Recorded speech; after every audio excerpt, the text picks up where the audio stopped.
मैं उसी लड़की से शादी करना साल 1959 फिल्म पैगाम के सेट पर एक थप्पड़ की गूंज सुनाई देती है। थप्पड़ मारने वाले थे राजकुमार और थप्पड़ पड़ने वाले थे दिलीप कुमार। दरअसल इस फिल्म का एक सीन शूट हो रहा था जिसमें राजकुमार बड़े भाई का रोल कर रहे थे और दिलीप कुमार उनके छोटे भाई। यहाँ पर एक सीन फिल्माया जाना था। यहाँ पर राजकुमार को दिलीप कुमार साहब को एक थप्पड़ मारना था। राजकुमार साहब ने दिलीप कुमार को थप्पड़ इतनी तेजी से दिया कि दिलीप कुमार पूरी तरह से ऊपर से नीचे तक दंग रह गए। उस एक पल ने बॉलीवुड के दो बड़े कलाकारों के बीच नफरत की एक बड़ी दीवार खड़ी कर दी। मैं उसी लड़की से शादी करना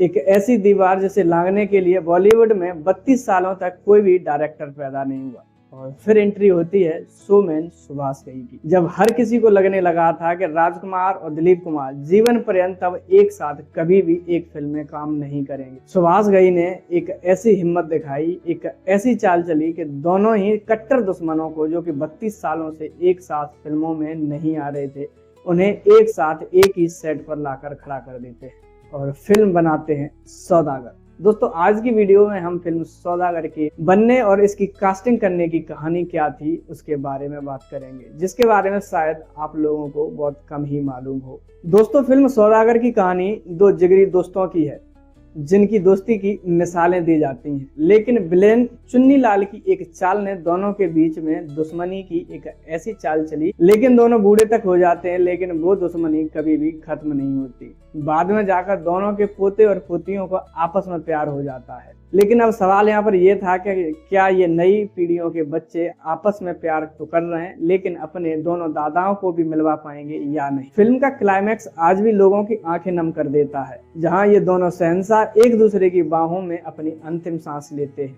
फिल्म की कहानी इतनी ज्यादा अच्छी थी कि लोगों को उस समय इतनी पसंद आई थी कि फिल्म जब रिलीज हुई थी तो रातों रात सुपरहिट हो गई थी। सुभाष घई के सामने सबसे बड़ा चैलेंज ये था, क्योंकि जब उन्होंने फिल्म की कहानी लिखी थी तो राजकुमार और दिलीप कुमार साहब को ध्यान में रखकर ही लिखी थी। अब सबसे बड़ा सवाल ये था कि क्या दोनों एक्टर एक साथ एक सेट को साझा करेंगे, जो कि पिछले 32 सालों से किसी भी फिल्म में काम एक साथ नहीं कर रहे थे। जहां दिलीप कुमार साहब ने कसम खाई हुई थी कि वो राजकुमार के साथ जीवन पर्यंत कभी भी काम नहीं करेंगे। जिस सेट पर राजकुमार साहब होंगे वहां पर दिलीप कुमार की परछाई भी नहीं भटकेगी। अब ऐसे में सुभाष घई कैसे इन दोनों अभिनेताओं को एक साथ एक पर्दे पर लेकर आएंगे, ये एक बहुत बड़ा चैलेंज था। इसके लिए उन्होंने एक बहुत ही ज्यादा दिमाग लगाया। सबसे पहले वो राजकुमार साहब के पास जाते हैं और फिल्म की कहानी सुनाते। फिल्म की कहानी राजकुमार को पसंद आई। उन्होंने कुछ छोटे मोटे चेंजेस करवाए और कुछ कहानी को और डेवलप कराने के लिए कहा, जिसके लिए सुभाष घई मान गए। उन्होंने कहा आप जैसा कहेंगे वैसे कैरेक्टर डेवलप कर दिए जाएंगे, कहानी अभी डेवलप होनी है, ये तो एक छोटा सा प्लॉट है जो कि आपको सुनाया गया है। राजकुमार फिल्म की कहानी से संतुष्ट थे, उन्होंने फिल्म के लिए हाँ बोल दिया। फिर उन्होंने पूछा कि इसके लिए दूसरा हीरो किसे ले रहे हो। इस पर सुभाष घई अटक गए। सुभाष घई के मन में ये चल रहा था कि अगर दिलीप कुमार का नाम मैंने अभी ले दिया तो कहीं राजकुमार यही मना ना कर दे। लेकिन उन्होंने एक ट्रिक इस्तेमाल करी जिसे ईगो मसाज बोलते हैं। उन्होंने राजकुमार से कहा, अब क्योंकि आप बॉलीवुड के इकलौते ऐसे अभिनेता हैं जो जिसका मुकाबला कोई भी बॉलीवुड का अभिनेता नहीं कर सकता, आपके बाद अगर कोई एक्टर है जिसे मैं एक्टर मानता हूं तो वो है दिलीप कुमार, जो कि आपके साथ इस रोल को कर सकते हैं। सुभाष घई को अगले ही पल लगा था कि कहीं राजकुमार मना ना कर दें, लेकिन राजकुमार के दिमाग में पता नहीं क्या आया और उन्होंने मुस्कुराते हुए कहा, जानी हम भी यही सोचते हैं कि हमारे बाद अगर कोई एक्टर है तो वो सिर्फ दिलीप कुमार है। अगर दिलीप कुमार इस फिल्म में काम करेंगे तो उनके साथ काम करने में मजा आएगा। सुभाष घई की खुशी का ठिकाना नहीं रहा, क्योंकि उन्हें लगा कि राजकुमार तो राजी हो गए, अब किसी तरीके से मुझे दिलीप कुमार को तैयार करना है। इसके कुछ दिनों बाद सुभाष घई दिलीप कुमार से मिलने जाते हैं और फिल्म की कहानी सुनाते हैं। फिल्म की कहानी दिलीप कुमार को भी बहुत ज्यादा पसंद आई, उन्होंने भी इस फिल्म के लिए हाँ बोल दिया। लेकिन जब सुभाष घई दिलीप कुमार के घर से बाहर निकल चुके थे, अपनी गाड़ी में बैठ चुके थे, उन्हें छोड़ने के लिए दिलीप कुमार घर के दरवाजे तक आए हुए थे। जाते जाते उन्होंने पूछ दिया, इस फिल्म का दूसरा हीरो किसे सोचा। इस पर सुभाष घई फिर से अटक गए। उन्होंने कहा कि अगर मैं राजकुमार का नाम लेता हूँ तो कहीं दिलीप कुमार यहीं पर मना ना कर दे। तो उन्होंने गाड़ी स्टार्ट कर ली, गियर डाल लिया और जाते जाते बोल दिया राजकुमार, और वो गाड़ी लेकर आगे चले गए। सुभाष घई रास्ते भर टेंशन में रहे। उन्हें लगा कि कहीं दिलीप कुमार साहब घर जाते ही फोन ना कर दें कि मैं इस फिल्म को नहीं करूँगा, क्योंकि मैंने तो कसम खाई है कि मैं राजकुमार के साथ स्क्रीन शेयर नहीं करूँगा। लेकिन ऐसा नहीं होता है। दिलीप साहब का फोन तो आता है, लेकिन 3-4 दिन बाद, और वो फोन करके सिर्फ यही पूछते हैं कि शहजादे ने क्या कहा। दरअसल दिलीप कुमार साहब राजकुमार को शहजादे बोला करते थे। तो फिर सुभाष घई ने इस पर जवाब दिया कि अभी उनसे बात चल रही है, वो भी राजी हुई जाएंगे। और दिलीप कुमार को इससे कोई भी प्रॉब्लम नहीं थी कि इस फिल्म में उनके अगेंस्ट राजकुमार को लिया जा रहा है। इस तरीके से सुभाष घई ने 32 सालों से जो दीवार दोनों के बीच में खड़ी थी, उस दीवार को तोड़ दिया। एक ऐसी कहानी के जरिए जो कि उन दोनों कलाकारों को बहुत ज्यादा पसंद आई, और दोनों कलाकार एक दूसरे के साथ काम करने के लिए राजी हो गए। लेकिन दोस्तों, पूरी फिल्म की शूटिंग के दौरान सुभाष घई के लिए एक चैलेंज हमेशा ही बना रहा। उन्हें हमेशा ऐसा लगता था कि कहीं इन दोनों स्टार में से कोई एक स्टार गुस्सा ना हो जाए, कोई एक स्टार बुरा ना मान जाए। इसलिए उन्होंने दोनों के लिए सेम ट्रीटमेंट करना पड़ता था। अगर चाय बन के आ रही है सेट पर, तो दोनों के लिए एक ही जैसी, दोनों के लिए एक जैसे सोफे मंगाने पड़ते थे। कहीं किसी को भी ऐसा न लग जाए कि उनके लिए स्पेशल ट्रीटमेंट है और हमारे लिए उनसे कम। इसके अलावा कैमरे के सामने भी उन्हें इस बात का ध्यान रखना पड़ता था, कहीं राजकुमार को ऐसा न लग जाए कि दिलीप कुमार साहब के डायलॉग बहुत ज्यादा हैं, कहीं दिलीप कुमार को ऐसा न लग जाए कि राजकुमार के डायलॉग मेरे से ज्यादा उम्दा है।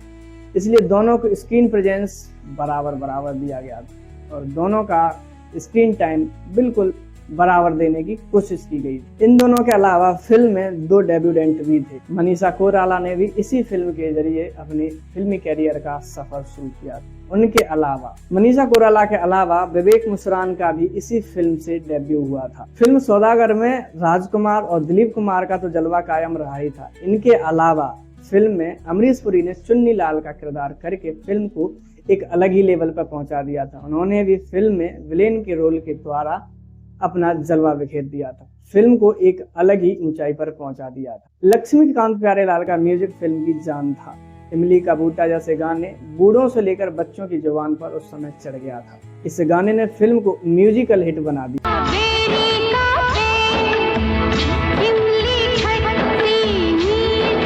इसके अलावा सुभाष घई को पता था कि इस इतनी बड़ी भव्य फिल्म को बड़े कैनवास पर कैसे उतारना है। वो जानते थे कि कैमरे के सामने बड़े कैनवास पर ऐसी फिल्मों को कैसे उतारा जाता है। उन्होंने फिल्म को बड़े ही भव्य तरीके से शूट किया। फिल्म में इमोशन और एक्शन का बैलेंस हर जगह आपको दिखता है। यही कारण था कि फिल्म आज भी सुपरहिट। इस फिल्म में केवल बुजुर्गों की लड़ाई नहीं दिखाई गई है, बल्कि 2 युवा प्रेमियों की प्रेम कहानी भी दिखाई गई है, जिसने युवा वर्ग को खासा प्रेरित किया था। यही वजह थी कि ये फिल्म बुजुर्गों से लेकर युवाओं को हर किसी को पसंद आई थी। जब ये फिल्म रिलीज की गई थी तो युवा ऑडियंस को तो युवा लव स्टोरी खींच कर लाई थी। वहीं पुराने ऑडियंस, जो कि एक ओल्ड एज ऑडियंस थी, उसे थिएटर तक इसलिए आना पड़ा था ताकि वो देखना चाहते थे कि राजकुमार साहब और दिलीप कुमार साहब 32 सालों बाद स्क्रीन पर एक साथ जब डायलॉग बोलते नजर आएंगे तो कैसा दिखाई देगा, कैसे वो एक दूसरे का कैमरे के सामने सामना करेंगे, क्या वही पुरानी दुश्मनी कैमरे के सामने भी दिखाई देगी। फिल्म की कहानी भी एक नंबर थी, और फिल्म की कहानी के साथ साथ एक्टिंग, इमोशन, एक्शन, म्यूजिक सब कुछ टॉप नॉच था। इसी वजह से ये फिल्म आज भी कल्ट क्लासिक मानी जाती है। सौदागर सिर्फ एक फिल्म नहीं, बल्कि भारतीय सिनेमा का वो पन्ना है जिसने साबित किया कि कला आपसी मतभेदों से कहीं ऊपर होती है। 32 साल पुरानी दुश्मनी को कैमरे के सामने दोस्ती में कन्वर्ट करने वाले सुभाष घई की ये सबसे बड़ी जीत थी। दोस्तों, आपको फिल्म का कौन सा हिस्सा, कौन सा डायलॉग सबसे ज्यादा पसंद था, हमें कमेंट सेक्शन में जरूर बताएं। मिलेंगे एक और ऐसी वीडियो के साथ, तब तक के लिए बाय।